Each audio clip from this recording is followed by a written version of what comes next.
प्रणाम, मैं हूं हिमांशु द्विवेदी और स्वागत है आपका हमारी खास पेशकश चर्चा में। चर्चा के तहत आज हमारा विषय है 72 के मोदी मुश्किल से मुमकिन तक। संदर्भ यह है कि देश के वर्तमान प्रधानमंत्री नरेंद्र मोदी कल अर्थात 17 सितंबर 2022 को 72 वर्ष के हो जाएंगे। बतौर प्रधानमंत्री वह 8 साल का कार्यकाल पूरा कर चुके हैं। इन 8 साल में देश के विकास के संदर्भ में उनके समर्थकों के द्वारा तमाम दावे हैं। बताया गया है कि देश ने नई ऊंचाई को स्पर्श किया है, देश ने नई आभा को प्राप्त किया है, देश ने विश्व पटल पर अपने आप को एक महाशक्ति के तौर पर स्थापित किया है। वहीं इसके उलट एक वर्ग ऐसा है जिसका मानना है कि इन 8 साल में देश अपने सांप्रदायिक सद्भाव को खो गया है, देश खंड खंड होने के कगार पर पहुंचा है, देश मूलभूत समस्याओं के संदर्भ में देख ही नहीं पा रहा है, चाहे वो महंगाई के संदर्भ में, चाहे बेरोजगारी के संदर्भ में या आम आदमी की तकलीफ के संदर्भ में। इन विरोधाभासों के बीच में यथार्थपरक सच्चाई यह है कि नरेंद्र मोदी एक करिश्माई व्यक्तित्व के तौर पर देश की राजनीति में इस कदर छाए कि 3 दशक के अंतराल के बाद उनके नेतृत्व ने जनमानस को एक राय होकर स्पष्ट बहुमत की सरकार देश में देने के लिए बाध्य कर दिया। चाहे वह 2014 का समय था, चाहे 2019 का, जनता भ्रमित नहीं हुई। जनता अपने निर्णय के संदर्भ में स्पष्ट तौर पर इस नतीजे पर पहुंची कि यह एक शख्स है जिसके हाथों में देश सुरक्षित रह सकता है, जिसके हाथों में देश भविष्य के तौर पर खुशहाल हो सकता है।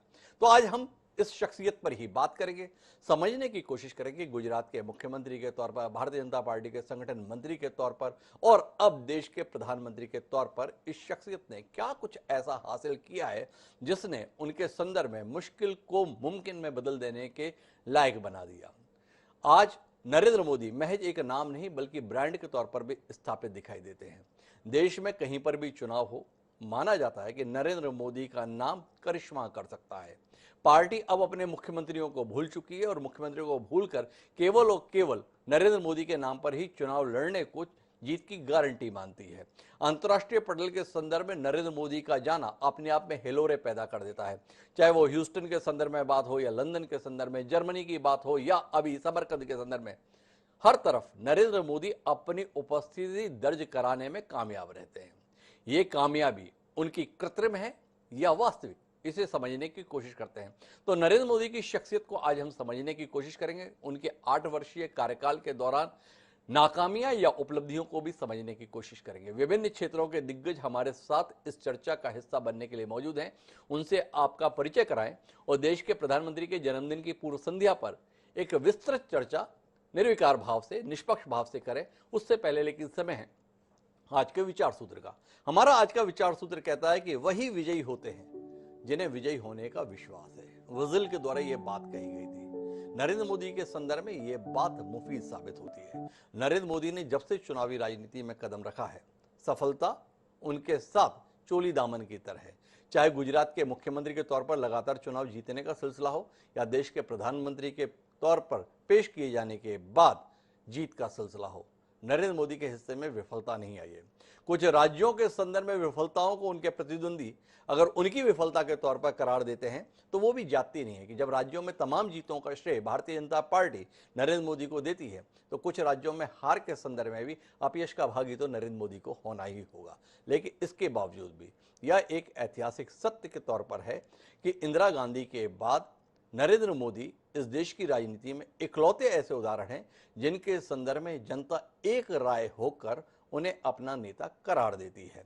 राजीव गांधी के संदर्भ में जिक्र को लेकर किसी को नाखुशी हो सकती है कि हम उनका नाम क्यों नहीं ले रहे, पर राजीव गांधी की 1984-85 के दौर की जीत दरअसल इंदिरा गांधी की शख्सियत को देश के द्वारा दी गई श्रद्धांजलि थी। इस बात पर अमूमन सभी राजनीतिक विश्लेषक एक राय हैं।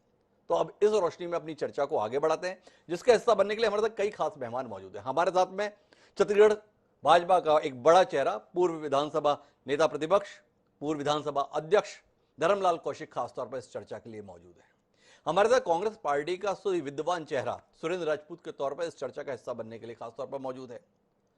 नरेंद्र मोदी की शख्सियत को बहुत नजदीकी से जानने वाले और उनके कई फैसलों से असहमति मुखर तौर पर व्यक्त करने वाले देश के प्रखर पत्रकार, हम सबके लिए बेहद सम्मान्य श्रवण गर्ग जी भी मौजूद हैं। हमारे साथ जाने माने अर्थशास्त्री आकाश जिंदल जी भी चर्चा के लिए मौजूद हैं। हमारे साथ DS राय, पूर्व प्रशासनिक अधिकारी, बतौर अधिकारी वो किस नजरिए से देखते हैं वह भी मौजूद है। तो विभिन्न क्षेत्र से जुड़े हुए आप सभी लोगों का स्वागत है। चर्चा की शुरुआत सुरेंद्र राजपूत जी से ही करते हैं। देश के प्रधानमंत्री, भारतीय जनता पार्टी के दिग्गज राजनीतिज्ञ नरेंद्र मोदी का कल जन्मदिन है। उनकी शख्सियत पर बात कर रहे हैं। राजनीतिक रूप से वह आपके प्रतिद्वंदी हो सकते हैं, पर आज हम बात राजनीतिक प्रतिद्वंदी के संदर्भ में नहीं बल्कि देश के प्रधानमंत्री की शख्सियत पर कर रहे हैं। किस नजरिए के साथ हैं सुरेंद्र राजपूत जी आप?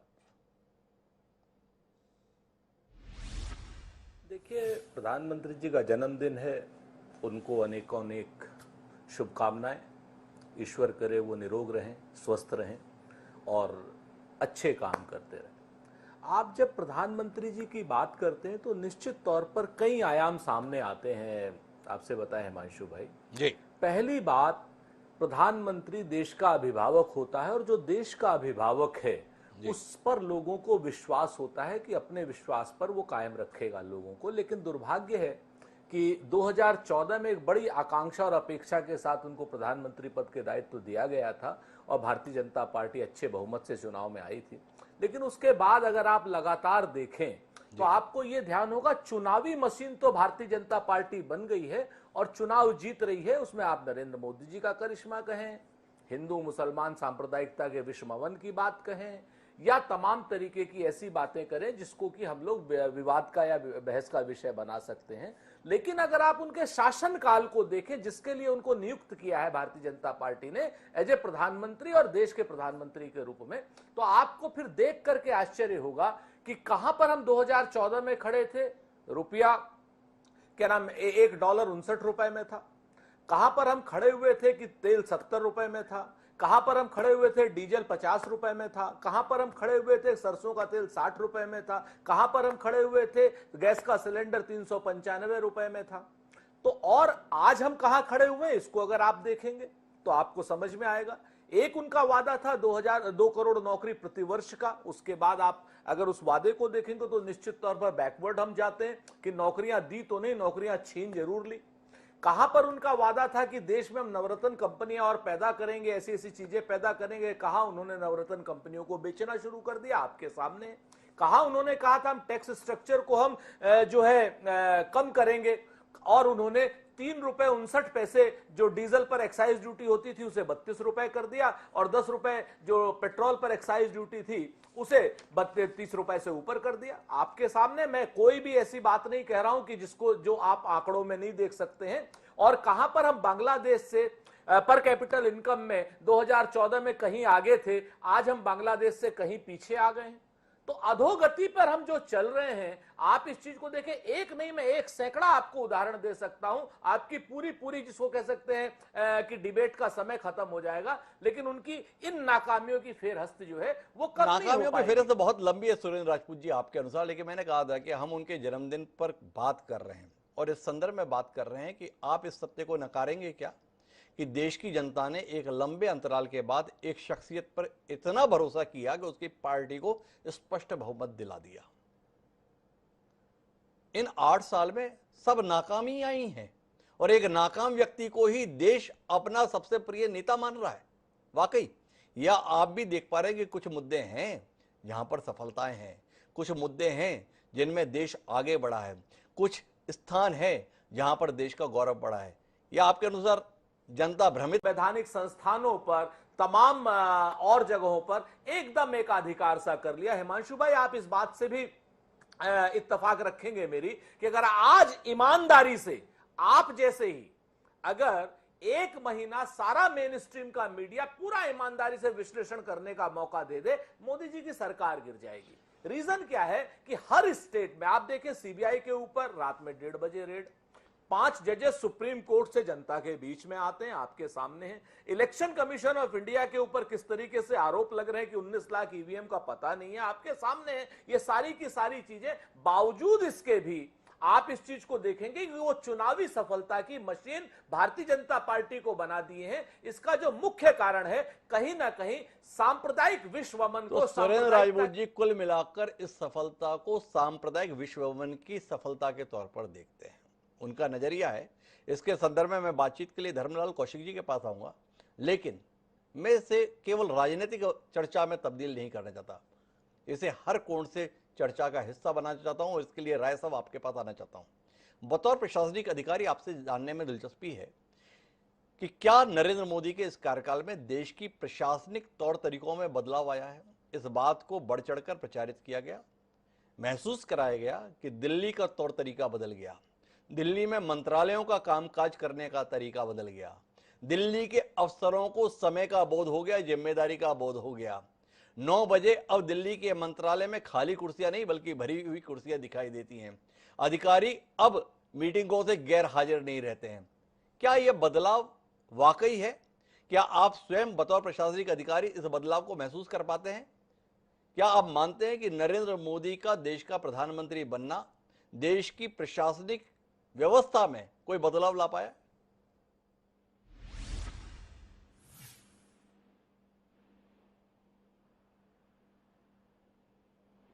जी राय साहब।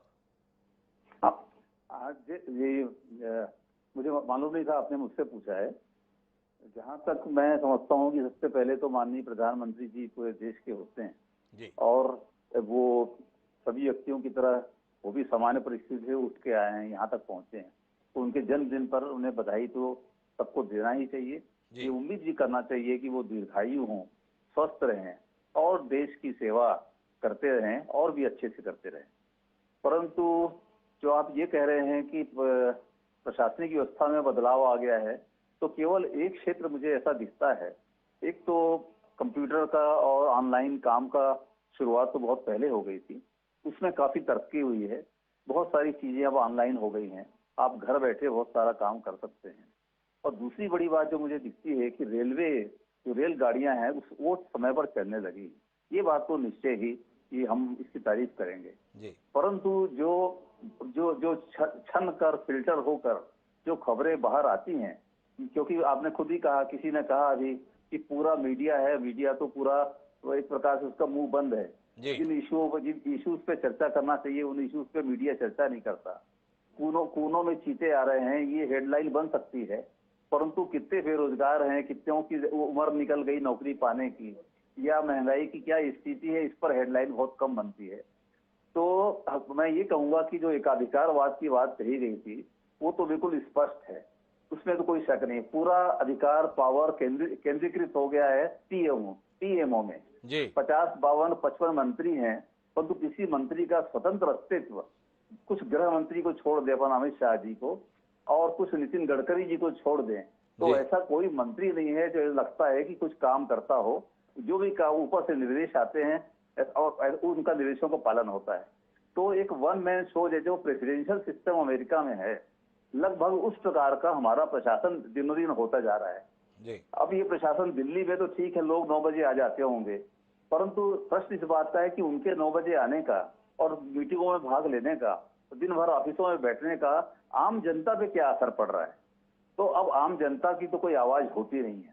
आम जनता की आवाज जो यदि चुनाव में निकलती भी है तो आजकल तो सब कुछ इतना मैनिपुलेटेड हो गया है, इतना सेट हो गया है कि आप आम जनता की सही आवाज का रिफ्लेक्शन भी नहीं हो पाता चुनाव में जी। अब देखिए, जैसे मध्य प्रदेश की बात करें तो मध्य प्रदेश भी भारतीय जनता पार्टी द्वारा शासित प्रदेश है और ये सीधे वहां से ये मोदी जी सबकी खबर लेते ही रहते हैं। तो अब हम अपने राज्य की बात करें तो हमारे राज्य में तो प्रशासनिक व्यवस्था चरमरा सी गई है। कोई भी काम बिना पैसे के नहीं होता और छोटे से छोटा काम भी हो, मृत्यु प्रमाण पत्र भी चाहिए हो तो उसके लिए भी पैसे लगते हैं। भ्रष्टाचार, अब रोज नया भ्रष्टाचार का कोई न कोई किस्सा आता है। 20 के तो निकल चुके, व्यापम घोटाला, रेत घोटाला, खनन घोटाला, उसके बाद अभी लेटेस्ट चल रहा है वो एक कारम बांध फूट गया था, अब आजकल वो हेडलाइंस में आ रहा है। तो यदि आप इतना अच्छा प्रशासन भारत सरकार का चल रहा है और अधिकांश राज्यों में भारतीय जनता पार्टी या उनके समर्थक लोग ही शासन में हैं, तो फिर आम जनता को उसका फायदा क्यों नहीं हो रहा है।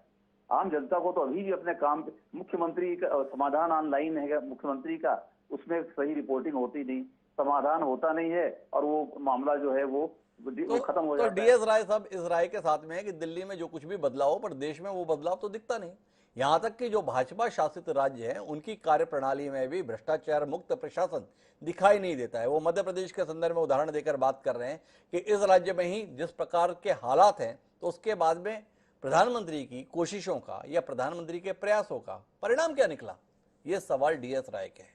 अब इसका उत्तर लेने के लिए मैं किसके पास जाऊं, तो मेरे पास भारतीय जनता पार्टी के कद्दावर नेता धर्मलाल कौशिक जी हैं। कौशिक जी के साथ ये सहूलियत है कि उनके पास बताने के लिए कुछ ऐसा हो सकता है जो यह बताए कि नरेंद्र मोदी के आने से देश में किस कदर काया पलट हुआ है।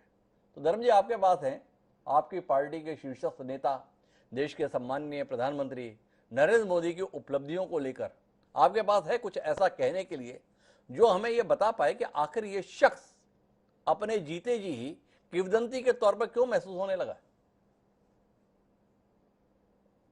मैं आज प्रधानमंत्री जी के जन्म दिवस के अवसर पर उनको अग्रिम शुभकामना देता हूँ जी, बधाई देता हूँ, दीर्घायु जीवन की कामना करता हूँ, स्वस्थ जीवन की कामना करता हूँ।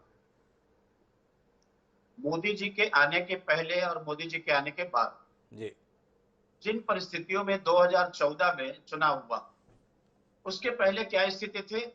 सारे देश में निराशा का दौर, उम्मीदें छोड़ चुके थे, भ्रष्टाचार का बोलबाला, और ये सारे चीजों को देख करके लोग में लगता था कि इस देश में अब कुछ होने वाला नहीं है।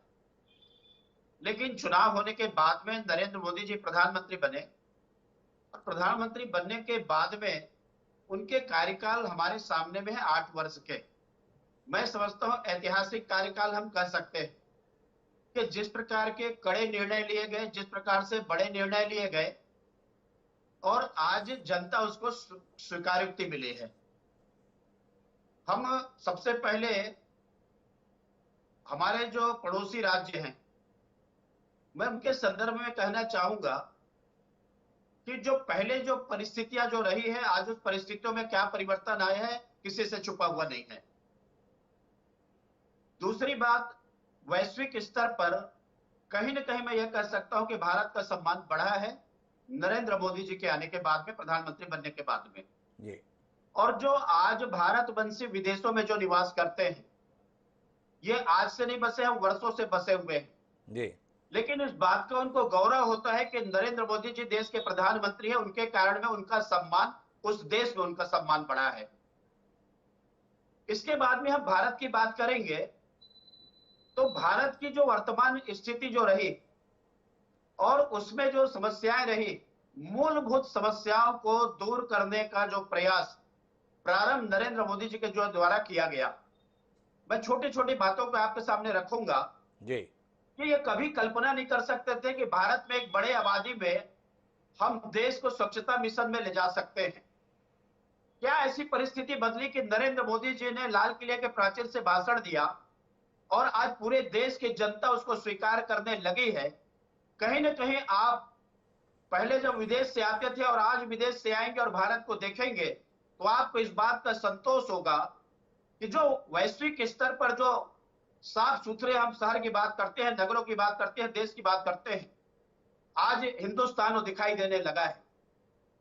क्या केवल बड़े आदमी का बैंक में खाता हो यह जरूरी है? क्या गरीब आदमी बैंक के दरवाजे तक ना पहुंच सके?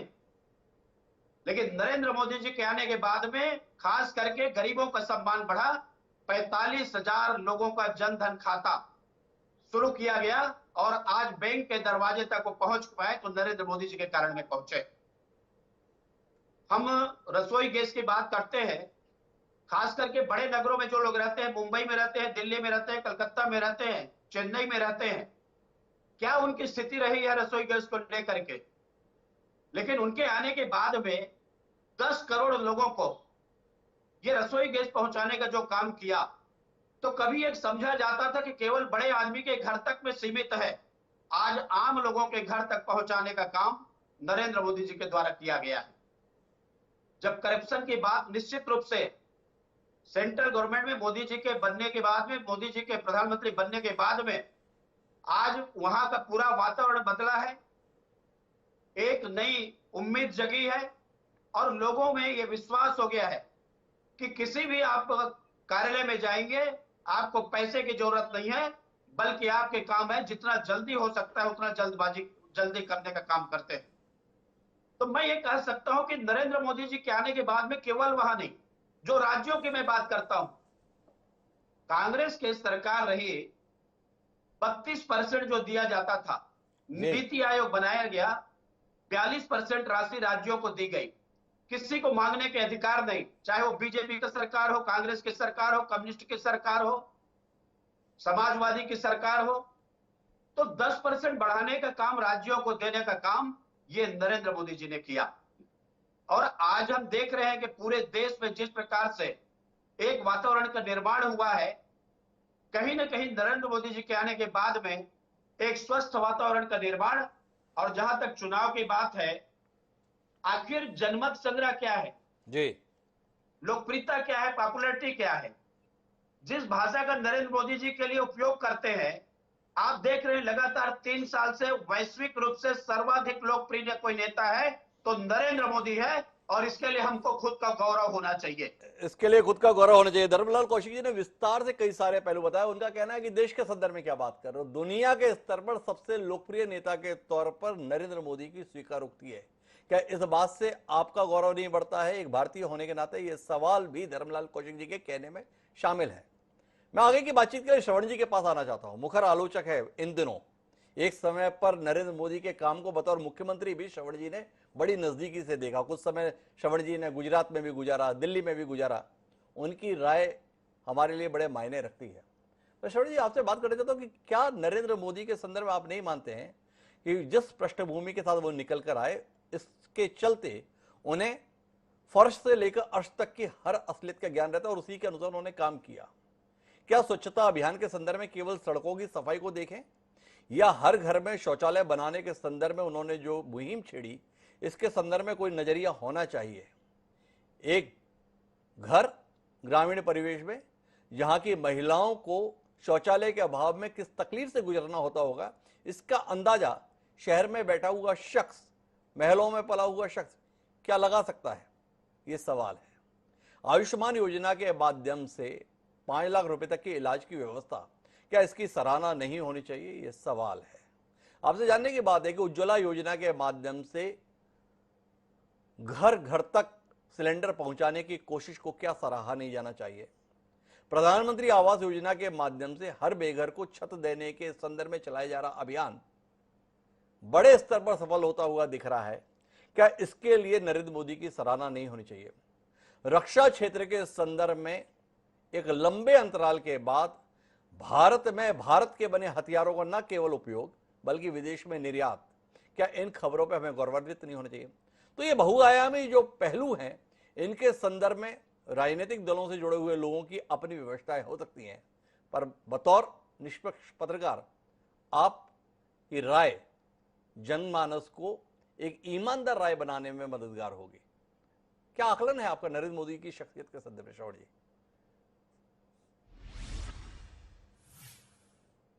इतनी तारीफ तो ऑलरेडी कर दी है अपने पूर्व भूमिका में और अभी, कि हमारे पास बोलने को कुछ रहा नहीं है। आपने विषय प्रवेश में इतना कह दिया प्रधानमंत्री जी के बारे में और भी कह दिया इतना, और जो कसर थी वो कौशिक जी से पूरी करवा दिया आपने जी। और जब राजपूत जी बोल रहे थे तब जिंदल साहब उंगली उठा रहे थे जी विरोध में। तो मुझे लगता नहीं कि कुछ बोलने को है मेरे पास, क्योंकि मैं किसी पैनल के आदमी की बात का तो जवाब दे सकता हूँ, आपकी बात का जवाब नहीं दे सकता।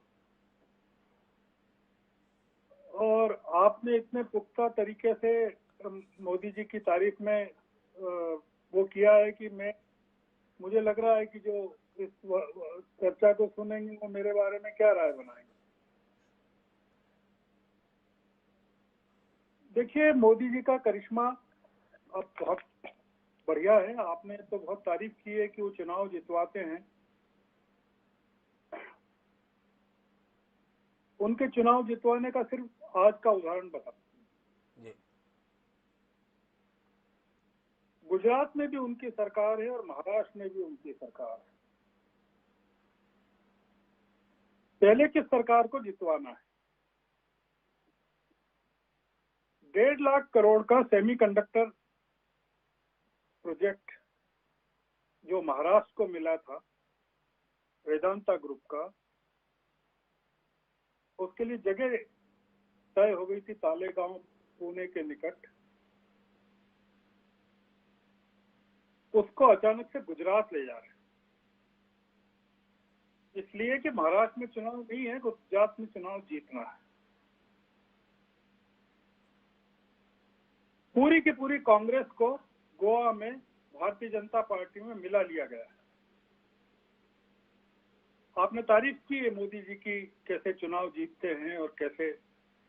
आपको पता है कि वो छत्तीसगढ़ में चुनाव जीते कि नहीं जीते 18 में, आपको पता है मध्य प्रदेश में जीते कि नहीं जीते, आपको पता है राजस्थान में जीते कि नहीं जीते। अडानी दुनिया के नंबर 2 उद्योगपति हो गए, 2 हो गए आज की तारीख में जी, नंबर आज ही की 2 खबर है। आज ही की खबर।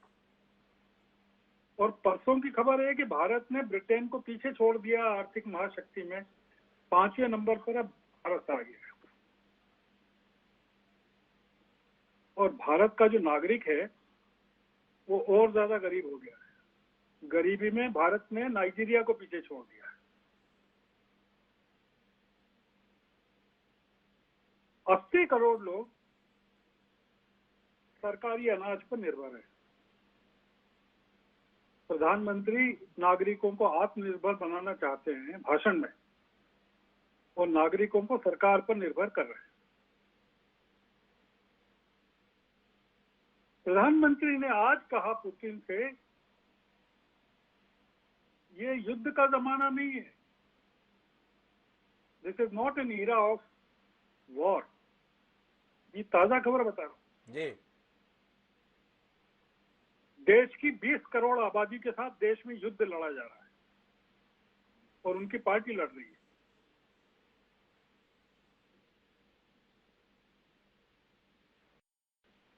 नामीबिया से लाए गए चीतों को छोड़कर अपना जन्मदिन मनाने के बजाय अपना उन कैदियों को छोड़ना चाहिए जिनको अर्बन नक्सल के नाम पर जेलों में बंद किया हुआ है। मैं देखिए, प्रधानमंत्री जी का करिश्मा अपनी जगह है, जी, और आपने जितनी चीजें कही वो अपनी जगह हैं। तो वो वही हैं जो चुनाव जितवा सकते हैं भारतीय जनता पार्टी में। और अगर वो नहीं रहेंगे सत्ता में तो भारतीय जनता पार्टी को कौन चुनाव जितवाएगा, ये बड़ा संकट हो जाएगा। जी, क्योंकि भारतीय जनता पार्टी तो 2014 के पहले भी थी, 2080 में थी, और जनसंघ उसके भी पहले थी। कोई ना कोई तो जितवा रहा था भारतीय जनता पार्टी को और जनसंघ को। आप जो तारीफ कर रहे हैं हिमांशु जी एक व्यक्ति के रूप में नरेंद्र मोदी की, हमको डर लगता है, आपसे भी लगता है, भारतीय जनता पार्टी और नरेंद्र मोदी से भी लगता है। जी,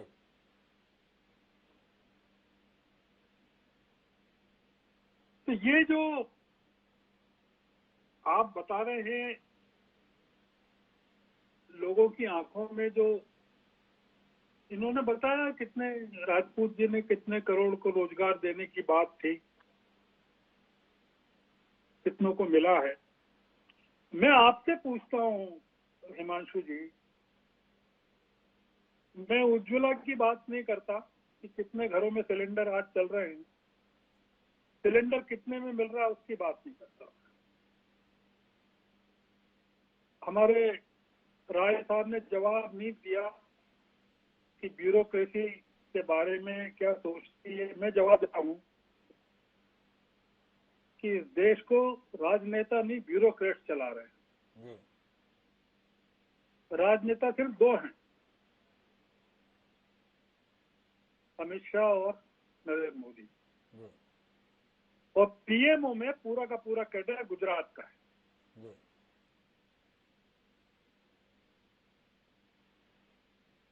आप जो बात करना चाहते हैं, आपने राजीव गांधी के बारे में कहा, सहानुभूति की लहर पर जीत गए वो। मैं आपसे पूछता हूं कि डॉक्टर मनमोहन सिंह किस लहर पर जीते थे? वो 10 साल रहे इस देश के प्रधानमंत्री,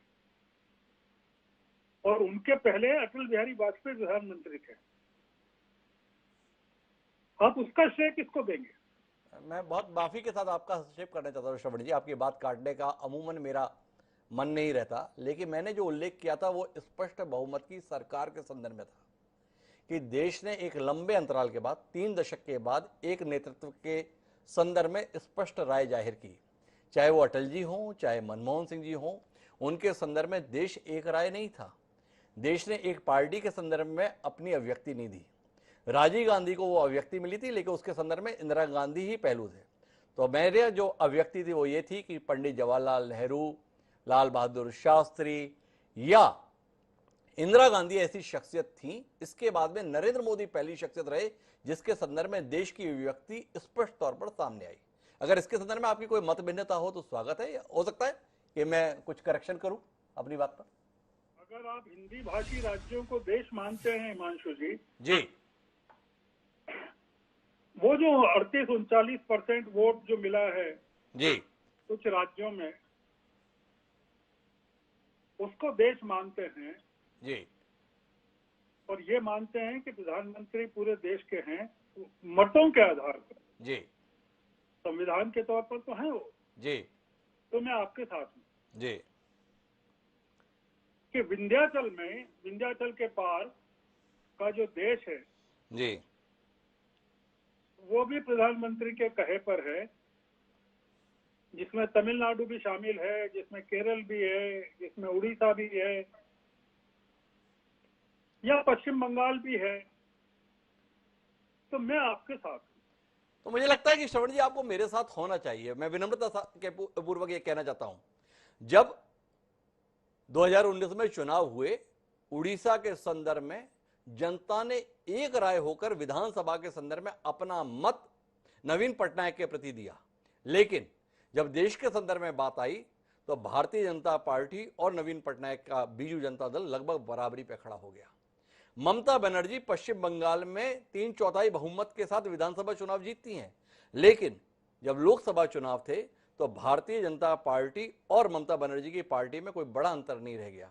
क्या आप नहीं मानते हैं कि यह नरेंद्र मोदी के संदर्भ में करिश्मा है? और मेरा सवाल आपसे यह है, फिर मैं आकाश जी के पास जाऊंगा, कि क्या आप नरेंद्र मोदी की शख्सियत में कुछ ऐसा देख पाते हैं जिसमें भारतीय जनता पार्टी जैसी कैडर बेस्ड पार्टी में भी वह अपने आप को पार्टी से कहीं ऊपर बनाने में कामयाब रहते हैं? इस पर कोई टिप्पणी तो देंगे श्रवण जी आप? जी जी बिल्कुल, उन्होंने पार्टी से अपने आप को इतना ऊपर कर लिया है जी कि पार्टी कहीं बची नहीं है जी, तो इसलिए मैं आपकी बात से सहमत हूँ जी कि उन्होंने पार्टी को अपने से काफी ऊपर कर लिया है। जी, तो पार्टी का तो कोई मतलब नहीं है ना। पर कैसे, ये मेरा सवाल है श्रवण जी, और ये उत्तर तो आपसे ही मिल सकता है मुझे, क्या कि उन्होंने अपने आप को पार्टी से भी बड़ा करने में कामयाबी कैसे हासिल की? अब ये तो देखिए, मैं आपको क्या बताऊं, यानी इसके बारे में आप मेरी क्या राय मांग सकते जी, मतलब कुछ तो योग्यता रही होगी कि उन्होंने अपने आप को पार्टी से ऊपर कर लिया है। कुछ तो योग्यता रही होगी, श्रवण जी का ऐसा कहना है, पर मैं इस चर्चा को और विस्तार देने की कोशिश करता हूं। आर्थिक मुद्दे पर भी हमें बात करनी है। श्रवण जी ने अभी जिक्र किया कि खबर आई कि ब्रिटेन की अर्थव्यवस्था को भी हमने पीछे छोड़ दिया, लेकिन साथ में श्रवण जी कटाक्ष भी कर रहे हैं कि हमारे यहाँ के उद्योगपति गौतम अडानी दुनिया के दूसरे सबसे अमीर शख्स हो गए, लेकिन इस देश में रहने वाले लोग और गरीब हो गए और हम नाइजीरिया से भी पीछे चले गए। आकाश जी थोड़ा इसमें दृष्टि दीजिए ना कि नरेंद्र मोदी के नेतृत्व में देश आर्थिक मोर्चे पर कहां पहुंचा। अगर आर्थिक मोर्चे पर हम इतना पिट रहे हैं तो जनता सड़क पर क्यों नहीं उतर रहे? क्यों विपक्षियों को वैसा समर्थन नहीं दिख रहा जैसा समर्थन अतीत में सरकार की विफलताओं के मद्देनजर मिलता था? थोड़ा दृष्टि तो दीजिए ना आकाश जी। सच कौन बोल रहा है, सत्य क्या है, जानने में दिलचस्पी है हमारी। जी डॉक्टर साहब, देखिए सबसे पहले मैं डेटा आपके सामने आंकड़े रखना चाहूंगा जी, और ये आंकड़े ग्लोबली एक्सेप्टेड आंकड़े हैं। ये आकाश जिंदल या मेरी ऑर्गेनाइजेशन आकाश जिंदल .in के आंकड़े नहीं है। जी आज की तारीख में आपने सत्य की बात कही, हमारी जीडीपी ग्रोथ 13.5% जीडीपी ग्रोथ है हिंदुस्तान की, जो दुनिया में किसी भी बड़ी इकोनॉमी की नहीं। और मैं कंपैरेटिव डेटा दूंगा। जी अब आ जाती है, सबसे पहले मैं कंपैरिजन करूंगा दुनिया की सबसे पावरफुल, सबसे बड़ी, सबसे कामयाब इकोनॉमी अमेरिका।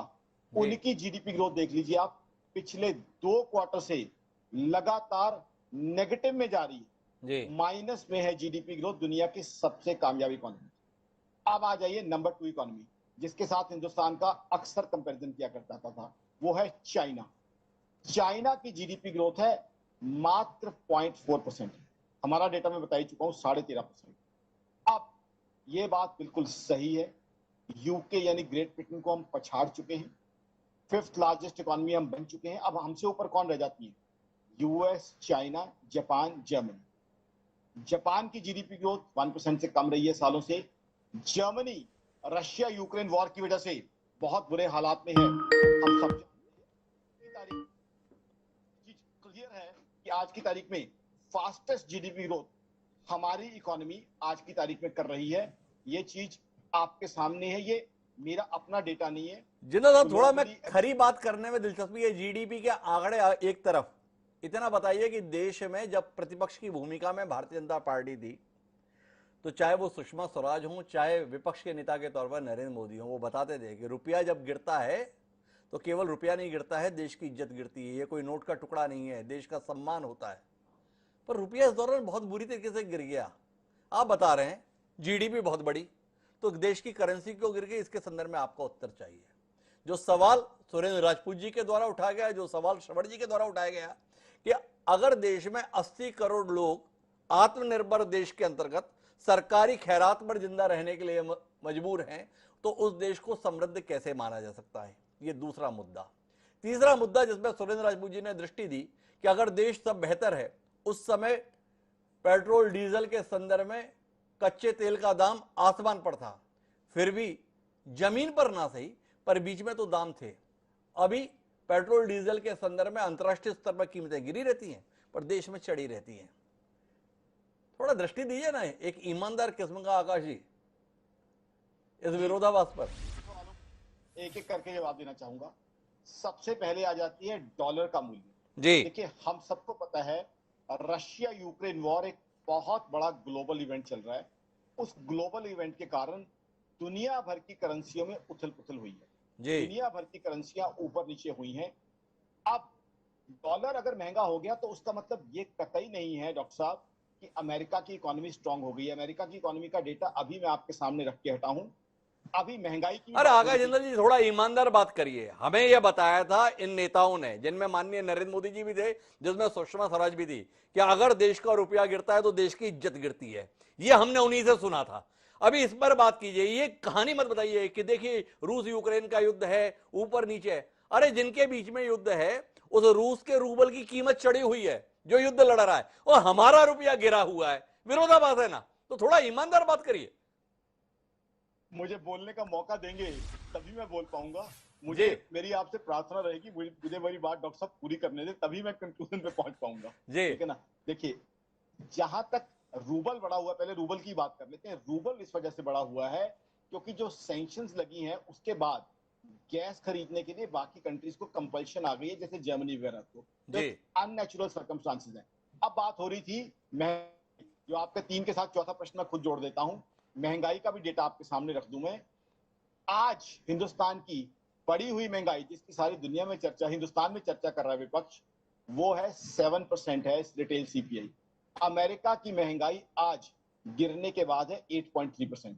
तो एनालिसिस जब भी होता है डॉक्टर साहब, कंपैरेटिव होता है। आइसोलेशन में एनालिसिस कभी भी नहीं होता। अगर दुनिया में इतनी बड़ी वॉर हुई है, जिसकी वजह से क्रूड ऑयल की सप्लाईज कम है, जिसकी वजह से खाने के तेल की सप्लाईज कम है, तो हम उससे टोटली अलग हो जाएं, ऐसा तो हो नहीं सकता। उसका इंपैक्ट तो कुछ ना कुछ आएगा ही आएगा। जर्मनी जैसी इकोनॉमी पे इन्फ्लेशन बढ़ी हुई है, यूके जैसी इकोनॉमी में इन्फ्लेशन बढ़ी हुई है। और दूसरी बात आ जाती है कि आज की तारीख में आप देखिए मैन्युफैक्चरिंग के अंदर हिंदुस्तान की ग्रोथ किस तरीके से हो रही है। आज की तारीख में डिफेंस एक्सपोर्ट्स हम कर रहे हैं। मैन्युफैक्चरिंग के लिए बायलैटरल टाइज कई कंट्री से हमने की है। और तीसरा आपको एनालिसिस बता दूं, सबसे पहले तो डेवलप्ड कंट्रीज आ गई, जर्मनी, यूके, उसके बाद आप लगा लीजिए पड़ोसी मुल्क हमारे। कोरोना और रशिया यूक्रेन वॉर सबने सही, लेकिन हमारे पड़ोसी मुल्क चाहे श्रीलंका हो चाहे पाकिस्तान, उनकी इकोनॉमी का क्या हाल है ना जाने कितने शोज में अलग अलग चैनल पे कर चुका हूं। ना सिर्फ वो, बल्कि भूटान, बांग्लादेश और नेपाल की इकोनॉमीज में भी कई तरह के प्रश्न चिन्ह आ गए हैं। वहीं हिंदुस्तान की इकोनॉमी आज भी बदस्तूर चल रही है। तो कहीं ना कहीं इकोनॉमी को अच्छे तरीके से मैनेज किया। चैलेंजेस भी हैं, मैं मानता हूं कुछ चैलेंजेस हैं। चैलेंजेस ये हैं कि जिस तरीके से हमारी इकोनॉमी बढ़ी है, पर कैपिटा इनकम उस तरीके से नहीं बढ़ी। दूसरा चैलेंज ये है कि अनएम्प्लॉयमेंट अभी भी हाई है। और तीसरा ये है कि हमारे यहाँ सरकार नौकरियां पैदा करती है, प्राइवेट सेक्टर भी नौकरियां पैदा करता है, लेकिन होता क्या है, पॉपुलेशन उससे ज्यादा तेजी से बढ़ जाती है। कहीं ना कहीं सरकार ने शायद इसकी तरफ ध्यान नहीं दिया, या ध्यान दिया है तो उतने अग्रेसिवली इस चीज को परस्यू नहीं किया। एम्प्लॉय जो है हमारे यहाँ पॉपुलेशन एक्सप्लोजन चल रहा है, तो कुछ ना कुछ चैलेंजेस हैं। बट ओवरऑल अगर हम देखा जाए, ग्लोबल पैरामीटर्स को ही नहीं मानेंगे जिसके बेस पे सारी दुनिया की प्लानिंग होती है, जिसके बेस पे IMF, वर्ल्ड बैंक जैसी एजेंसीज एनालाइज करती हैं, तो फिर हम किसको मानेंगे? तो हम किसको मानेंगे? आकाश जिंदल जी ने विस्तार से बताया, अंतर्राष्ट्रीय स्तर पर विकसित देश हैं, उनसे भी तुलना की, और पड़ोसी मुल्कों के मुकाबले हम कितनी बेहतर स्थिति में खड़े हैं, ये दावा भी आकाश जिंदल जी का है। तो हर प्रकार के विचार हमारे साथ में साझा हुए हैं।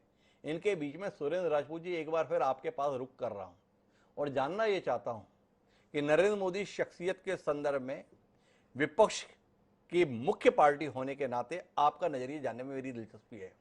नरेंद्र मोदी को शिकस्त आप खुद दे लेंगे या उम्र 75 पूरी होने का इंतजार करेंगे, ये जानने में हमारी दिलचस्पी है। भारतीय जनता पार्टी में अघोषित तौर पर ऐसा चल रहा है कि सक्रिय राजनीति में 75 साल के बाद में व्यक्ति दिखाई नहीं दे रहा, ये जानने में दिलचस्पी है। नरेंद्र मोदी को आप सेवानिवृत्ति के तौर पर देखना चाहते हैं, विफलताओं की फेहरिस्त कर रहे हैं। विपक्ष नरेंद्र मोदी को शिकस्त दे पाएगा या उम्र के आधार पर उनकी सेवानिवृत्ति की राह विपक्ष देखेगा? हिमांशु भाई देखिए, श्रवण जी की बात कहने के बाद बहुत कुछ कहने को नहीं बचता, और बाकी जो फाइनेंशियल एक्सपर्ट्स हैं ये अपनी दुकान चलाने के लिए बैठते हैं, अपनी जगह है, हम नहीं कहते कुछ बहुत ज्यादा। रही बात जनता हराती है और जनता जिताती है, इसमें ना हम कुछ कर पाते हैं ना आप कुछ कर पाते हैं। हाँ, टूल्स जरूर बनते हैं। मैं फिर से कहता हूं कि मेन स्ट्रीम मीडिया अगर एक महीने पूरी ईमानदारी से एक सम्यक विश्लेषण कर ले और उसके बाद जनता के ऊपर छोड़ दे, तो निश्चित तौर पर आपको चौंकाने वाले रिजल्ट मिलेंगे। मैं आपको इकोनॉमिक फोरम की बात करता हूं, क्योंकि इकोनॉमिक्स की बड़ी बात धर्मराज जी ने भी करी, और ये जो क्या नाम, एक सत्ता समर्थक कभी इकोनॉमिक्स आए थे जिंदल साहब, उन्होंने भी करी। मैं आपको बताता हूं, पिछले 3 साल की जीडीपी भारत की 3% की है। आज की डेट में हम बांग्लादेश से जीडीपी में पीछे हैं। जो 13.5% कह रहे थे, मुझे नहीं समझ में आ रहा कौन से बेंचमार्क से कह रहे थे और कौन से। और अगर हम 2014 से पहले के पैरामीटर्स पर अगर जीडीपी की बात करने लगेंगे, तो ये तो फिर जीडीपी माइनस की ग्रोथ में आ जाएगी, इसमें कहीं कोई दो राय नहीं। फिर ये करते क्या है ये लोग, बड़ी चालाकी से, चूंकि बड़े लोग हैं, दिल्ली में बैठे हैं, एसी में बैठे हैं, इन्हें गांव का पता नहीं है कि जब पेट्रोल पर और डीजल पर एक्साइज ड्यूटी बढ़ती है और 28 लाख करोड़ की लूट होती है, 2014 से पहले 3 रुपए 59 पैसे जो एक्साइज ड्यूटी थी डीजल पर, आज वो 30 रुपए के ऊपर कर दी गई थी। तो अगर वो 30 रुपए के ऊपर कर दी गई तो 27 रुपए की जो लूट हुई उसका हिस्सा गया तो गया कहां, ये कोई बताने को तैयार नहीं जी। उसके बाद आप आ जाइए, बात करते हैं चाइना की इकोनॉमी की और अमेरिका की इकोनॉमी की। तो पर कैपिटल इनकम ना चाइना की बताते हैं ना अमेरिका की बताते हैं। कहते हैं साहब महंगाई जरूर वहां पर ज्यादा हो गई। अरे भाई, वहां की परचेजिंग पर कैपिटल परचेजिंग कैपेसिटी क्या है, इसकी भी तो बात कर लेना जरा सा। दूसरी बात, बगल पड़ोस की बात करते हैं। पाकिस्तान में हिंदुस्तान के रुपए के हिसाब से आज भी पेट्रोल 10 रुपए पर लीटर सस्ता है। जिम्मेवारी से कह रहा हूं, इस चीज को देख लीजिएगा। बांग्लादेश की आखिर वो कौन से कारण है कि 2014 में पर कैपिटल इनकम भारत की ज्यादा थी बांग्लादेश से, और आज बांग्लादेश की भारत से काफी ज्यादा हो गई है। तो है क्या इन विरोधाभासों के पुलंदे में? 2014 में ये एक शख्स थे जो 634वें नंबर थे पर थे, क्या नाम, अमीरों की सूची में दुनिया के। आज वो दूसरे नंबर की सूची पर आ गए, बधाई उनको और उनके साथियों को बधाई जो उनके लिए काम कर रहे थे। लेकिन भारत ग्लोबल हंगर इंडेक्स में 111वें नंबर पर आ गया है कुल 116 देशों में। आप मेरी बात को समझिए, जिस देश में 80 करोड़ लोग, जैसे श्रवण जी ने कहा, आप राशन पर, मुफ्त के राशन पर निर्भर हो, उस देश में आप क्या नाम रोजगार विहीन विकास की बात करेंगे? जिस देश में आप कह रहे हैं डिफेंस एक्सपोर्ट की बात कर रहे हैं, पता नहीं इनको क्या हो गया है, भगवान इनको सद्बुद्धि दे, कौन से डिफेंस का एक्सपोर्ट कर रहे हैं जरा बताएंगे आप?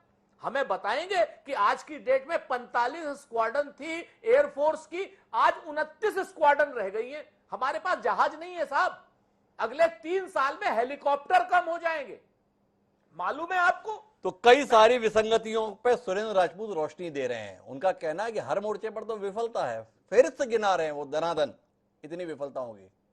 मेरे साथ धर्मलाल कौशिक जी, उन्होंने लंबी फहरिस्त गिनाई थी इस बात के संदर्भ में कितनी उपलब्धियां हैं। क्या कहते हैं धर्मलाल जी? सुरेंद्र राजपूत जी बता रहे हैं आपके नेतृत्व में तो देश बर्बाद होने के कगार पर आ गया। हंगर इंडेक्स में देखिए हम कहां पहुंच गए, पर कैपिटल इनकम में कहां पहुंच गए। आप दोनों अलग अलग चश्मे क्यों पहने हुए हैं? थोड़ा इस पर रोशनी दे। ये आपके नजरिया हो सकती है तो बता रहे हैं, लेकिन मैं ये कह सकता हूं कि आप 2014 के पहले जी सामरिक दृष्टिकोण से हमारी क्या शक्ति रही है जी, और आज किसी से छुपा नहीं है कि हम कितना एक्सपोर्ट करते थे और हम कितना इंपोर्ट करते थे, ये किसी से छुपा हुआ नहीं है।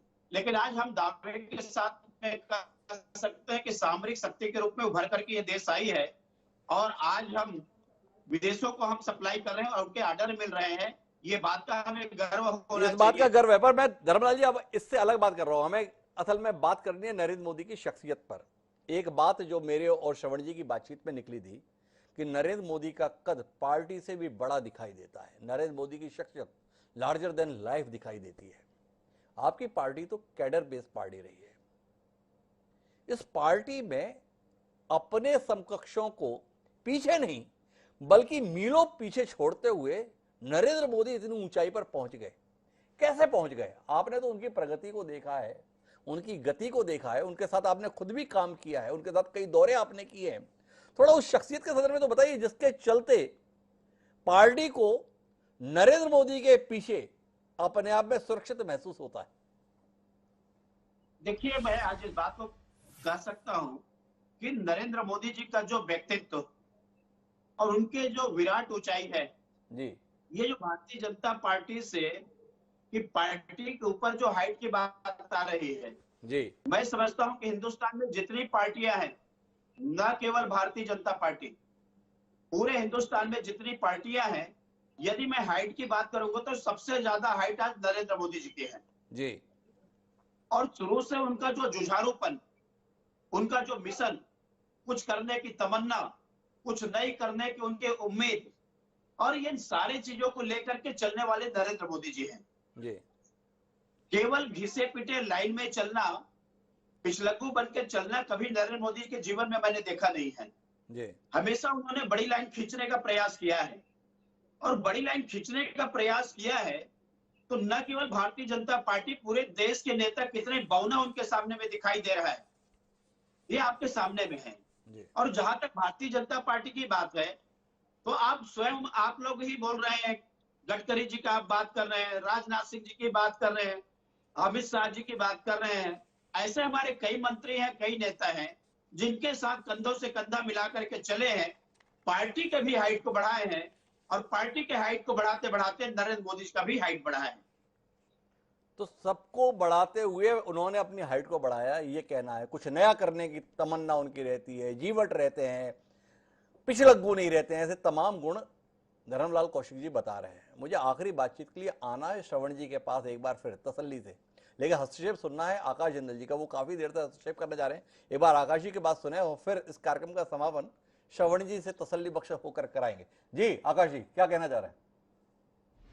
देखिए, सबसे पहले जी, कांग्रेस के मेरे मित्र ने जो बातें कही हैं, मैं I have high respect for Congress ji, but वो है डेटा कहां से लेके आ रहे हैं उसके ऊपर मेरे सीरियस क्वेश्चंस हैं जी। जीडीपी ग्रोथ -3%, प्लीज मेरे हिसाब से एक रिस्पॉन्सिबल चैनल पे इस तरह के इररिस्पॉन्सिबल डेटा ना दें, मेरी उनसे गुजारिश रहेगी। अगर इस डेटा को वो ऑथेंटिकेट करते हैं तो अभी बताएं कि इस डेटा को वो किस तरीके से ऑथेंटिकेट करते हैं, कौन सा फॉर्मूला ले रहे हैं, पुराना फॉर्मूला ले लें, मैं अभी कैलकुलेशंस लेके बैठता हूं। अगर किसी भी तरीके से जीडीपी ग्रोथ वो -0.3% साबित कर दें तो मैं अपने नाम से इकोनॉमिस्ट का टैग हटा लूंगा। तो मेरी ये सबसे प्रार्थना रहेगी कि तो कुल मिलाकर हम बात नरेंद्र मोदी पर कर रहे थे, आकाश जिंदल अपने वजूद पर लेकर आ गए। बहरहाल हमारा विषय अभी आकाश जिंदल और सुरेंद्र राजपूत नहीं है, अपने अपने दावे हैं। आकाश जिंदल की बतौर इकोनॉमिस्ट एक पहचान है, एक विश्वसनीयता है। जो आंकड़े आप दे रहे हैं वो अपनी जगह है। सुरेंद्र राजपूत जी मुख्य विपक्षी दल के सम्मानित प्रवक्ता हैं, अपनी राय उन्होंने रखी है, बाकी विश्लेषण उन्हें करने दीजिए। अभी हम नरेंद्र मोदी जी पर ही विश्लेषण करते हैं और श्रवणी जी से समझना चाहते हैं। श्रवणी जी, क्या आप नहीं मानते हैं कि नरेंद्र मोदी मुद्दों को भुनाने की कला में माहिर है और शायद ये उनकी सफलता है? उनके अपने जो नेता हैं वो तो अपने नेता हैं, वो दूसरी पार्टी के नेताओं को भी अपना नेता बना लेते हैं। सरदार वल्लभ भाई पटेल कांग्रेस के दिग्गज राजनेता होते थे, तौर तरीका ऐसा अपनाया, ये ऐसा लगने लगा कि सरदार वल्लभ भाई पटेल जनसंघ और भाजपा के नेता हैं। क्या कहेंगे इसके संदर्भ में, इस खूबी के संदर्भ में, इस तौर तरीके के संदर्भ में? अचानक एहसास करा रहे हैं सुभाष चंद्र बोस, उनके संदर्भ में भी ऐसा लगता है वो भाजपा के नेता हैं, जनसंघ के नेता हैं। क्या कहेंगे आप इस संदर्भ में, इस कला के संदर्भ में, इस कौशल के संदर्भ में? नहीं, मैं तो उनकी प्रतिभा का बहुत प्रशंसक हूँ। तो और हम दोनों के बहुत अच्छे भी संबंध हैं, मतलब वो जानते हैं, मुझे भी बहुत अच्छे से जानते हैं और हम मित्र हैं। देखिए, हम चर्चा को जीडीपी से निकालते हैं जी। जीडीपी एक भुलावा है, छलावा है। जीडीपी देश के नागरिकों के चेहरे पर दिखनी चाहिए। जिंदल साहब के चेहरे पर दिख रही है, पर अगर वो मेरे चेहरे पर भी दिखे और आपके चेहरे पर दिखे, और जो गरीब लोग हैं, किसान जो आत्महत्या कर रहे हैं, बेरोजगार जो आत्महत्या कर रहे हैं, उनके चेहरों पर दिखे तो हम जीडीपी को मानेंगे। तो जीडीपी में मैं पढ़ना नहीं चाहता और मैं मान के चलता हूं कि जीडीपी का जो आंकड़ा है वो जो जिंदल साहब दे रहे हैं वो सही है, क्योंकि हमको वही मानना पड़ेगा जो सरकार जीडीपी का आंकड़ा देती है। देखिए, मैं आपको ये कहना चाहता हूं कि जो 2-3 चीजें हैं आप जानना चाहते हैं जी, वो उम्र का कोई बंधन नहीं है नरेंद्र मोदी जी के साथ। उम्र का बंधन दूसरे लोगों के साथ है, जिनको मार्गदर्शक मंडल में भेजना है, रिटायर करना है, कूड़ादान में डालना है। नरेंद्र मोदी जीवन भर के लिए देश में शीर्ष पर रहना चाहेंगे। इस पार्टी में या तो चापलूस लोग हैं या डरे हुए लोग। तो इसलिए कुछ बोलने की जरूरत नहीं है कि उनकी तारीफ में या देश के तारीफ में जो कहा जा रहा है उसके पीछे क्या है। तो उम्र का कोई बंधन नहीं है। चीन और एक संक्षिप्त हस्तक्षेप करना चाहता हूं। अपन बड़ी मुखरता से ये बात बोल देते हैं, पर इसी पार्टी में रहते हुए एक सत्यपाल मलिक हैं, कुछ भी तो बोल देते हैं, फिर भी गवर्नर के तौर पर बने हुए हैं। अपन बोलते हैं कि सारे चाटुकार हैं, चापलूस हैं या डरे हुए हैं, पर सत्यपाल मलिक लगातार बोल रहे हैं और बने भी हुए हैं। संवैधानिक पद पे सर, तो गडकरी जी ने बोला तो उनको पार्लियामेंट्री बोर्ड से भी हटा दिया और चुनाव समिति से भी हटा दिया जी, और बोल दिया कि ये तो आरएसएस की सहमति से किया गया है। आरएसएस भी चाहता था। हम उस बहस में नहीं जा। देखिए, सतपाल मलिक के बारे में बात नहीं करना चाहिए, क्योंकि सतपाल मलिक की जो भूमिका है न तो जनसंघ की है न बीजेपी की है, और मैं उनको बहुत करीबन 40 साल से तो मैं ही जानता हूँ, 50 साल से। इसलिए वो सतपाल मलिक को छोड़ दें। ये भी छोड़ दें कि वर्ल्ड इंडेक्स में चाहे ह्यूमन रिसोर्सेस का हो, मीडिया फ्रीडम का हो, हंगर का हो, ह्यूमन रिसोर्सेस का हो, गरीबी का हो, हम किस जगह खड़े हैं दुनिया के देशों में, उसको भी छोड़ दें। मेरा ये मानना है कि प्रधानमंत्री के पास जो हुनर है उस हुनर के चलते वो पूरे विपक्ष को खत्म कर देंगे धीरे धीरे। तमाम अर्थशास्त्रियों को उन्होंने अपनी पार्टी में शामिल कर लिया है, तमाम विद्वानों को कर लिया है। तो वो जितने अच्छे लोग हैं दूसरी पार्टियों में, कांग्रेस में जो अच्छे हैं, समाजवादियों में जो अच्छे हैं, बीएसपी में जो अच्छे हैं, लोकदल में जो अच्छे थे, सबको उन्होंने भारतीय जनता पार्टी में शामिल कर लिया है। आपको अगर नाम चाहिए, समय होता तो मैं नाम भी दे देता आपको जी। आपको ज्यादा पता है कि महाराष्ट्र में कितने लोगों को किया है, राजस्थान में क्या कोशिश जारी है, गोवा में क्या किया है। तो नरेंद्र मोदी, भारतीय जनता पार्टी अस्थायी है, नरेंद्र मोदी स्थायी। ये एक आखिरी टिप्पणी श्रवण जी ने दी है, भारतीय जनता पार्टी अस्थायी है, नरेंद्र मोदी स्थायी है। तो कुल मिला के एक करिश्मे के तौर पर नरेंद्र मोदी, ये तो श्रवण जी भी मान रहे हैं, उनके संदर्भ में कटाक्ष भरी बात भी वो कह लेते हैं, लेकिन कौशल है इतना तो मानते हैं। और यही हमारे कुल मिला के कार्यक्रम का निचोड़ भी है कि एक लंबे अंतराल के बाद देश की राजनीति के फलक पर एक शख्स ऐसा आया है जिसने पूरी राजनीति को अपने इर्द गिर्द ही केंद्रित कर दिया है। पार्टी से भी कहीं ज्यादा महत्वपूर्ण एक शख्स दिखाई देता है। इसे आप अच्छाई माने या बुराई माने, पर शख्स की सफलता के तौर पर तो स्वीकार करेंगे। तो नरेंद्र मोदी कल जब जीवन के 72 वर्ष पूरे कर रहे हैं, उनको इस सफलता की बधाई कि उन्होंने अपने आप को इतना महत्वपूर्ण बना पाने में देश के संदर्भ में कामयाबी हासिल की। लेकिन क्या विश्व फलक पर वह देश को भी इतना ही महत्वपूर्ण बना पाएंगे, यही हमारी दिलचस्पी का विषय है। दावे आंकड़ों की शक्ल में जो भी हों, पर वह चेहरे पर प्रसन्नता के तौर पर आम जनता में दिखाई देना चाहिए, ये बात श्रवण जी ने कही है। हम इस शब्द की, इस विचार के हामी हैं कि वाकई जब तक देश की जनता के चेहरे पर खुशहाली नहीं, तब तक सरकार के दावों पर यकीन करने का कोई कारण नहीं। हम चेहरे पर वो खुशहाली देखना चाहते हैं। देखें वो खुशहाली हमें कब नसीब होती है। बहरहाल आप सभी मेहमानों का बहुत बहुत धन्यवाद इस चर्चा का हिस्सा बनने के लिए। समय है अब आज के शेर का। हमारा आज का शेर नरेंद्र मोदी की शख्सियत को समर्पित यह है कि अपना जमाना आप बनाते हैं अहले दिल। अपना जमाना आप बनाते हैं अहले दिल, हम वो नहीं कि जिनको जमाना बना गया। जिगर मुरादाबादी ने जो ये शेर कहा था वो नरेंद्र मोदी की शख्सियत पर मोवीद है। गुजरात के एक गांव से निकला हुआ शख्स देश के प्रधानमंत्री के पद तक पहुंचा ही नहीं, बल्कि मजबूती से बना भी हुआ है और दुनिया की सियासत में अपनी चमक बिखेर रहा है। निश्चित तौर पर देश के लिए यह उपलब्धि तो है, पर देश के आम नागरिक के हिस्से में भी यह उपलब्धि का हिस्सा पहुंचे, यह कामना हमारी है। इसी के साथ अब मुझे इजाजत, कल फिर मिलेंगे, तब तक के लिए सदा बड़ा।